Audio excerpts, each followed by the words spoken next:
So after telling that story, I kind of want to walk through how I thought about crafting it, because it wasn't crafted like that in my real life. It didn't happen in that order. I'm telling it out of order. How did I get to the way that I told it? And how should you think about the structure of your stories? Most people get this incredibly wrong. They think about the beginning, they think about the middle, and they think about the end. I'm going to show you why that isn't right with the 4 P's. And I've stretched this to make them all fit a piece, so play with me here.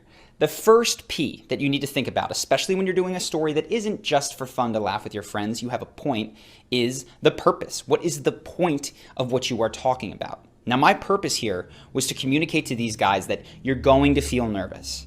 But this is something that could absolutely make this woman's day if you are genuine and you're not creepy about it. And I'm going to teach you all, of course, how to do that in this class. That was the goal. And I wanted them to know that even though it might not go well in that moment, it's actually a nice thing to do if handled in this sort of a way, and that you should do it. That was the purpose of me telling this story. The second piece was coming from that. What is then my punchline? Right? What is the point, not the point, the climax rather, of this story? And the climax of the story is the moment where I'm on that bus and I get off and I see her, and it's right then when she says, "I recognize you." That is the moment of biggest reveal. And you kind of sense that it's coming beforehand, but it's still, you anticipate it, you're excited. That walks us back to anything that is perplexing. You could think of this as the questions, but I wanted it to fit a P. So once I know the purpose of what I'm doing, and once I know my punchline, I need questions that are going to help engage the person to help get them there. So the first thing is, why is he telling me about a girl that walked the opposite direction? The second thing is, what's going to happen after he says this? Will he say this? Why are we now on a bus? Is that actually her on the front seat? And I'm raising these mysteries as we talk to keep the person engaged.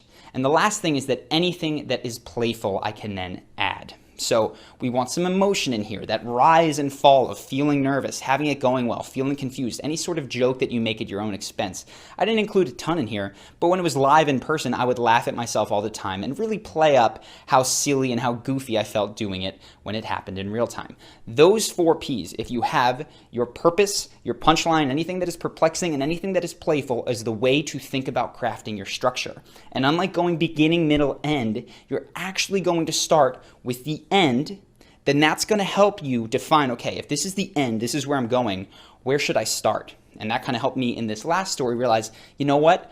I don't necessarily want to start at the beginning of that day. I want to start at the beginning of class. I want to raise the question of, what was this story that made such an impact on these guys? And that raises the big question. Then I start thinking, okay, what questions need to be raised and then answered, but as others are raised throughout the story? And then that's how I fill out the middle. So it goes end, beginning, middle. That's how you think about a story. We're going to dive deeper into this in the future, but this is the high level structure of storytelling so that you are crafting amazing stories.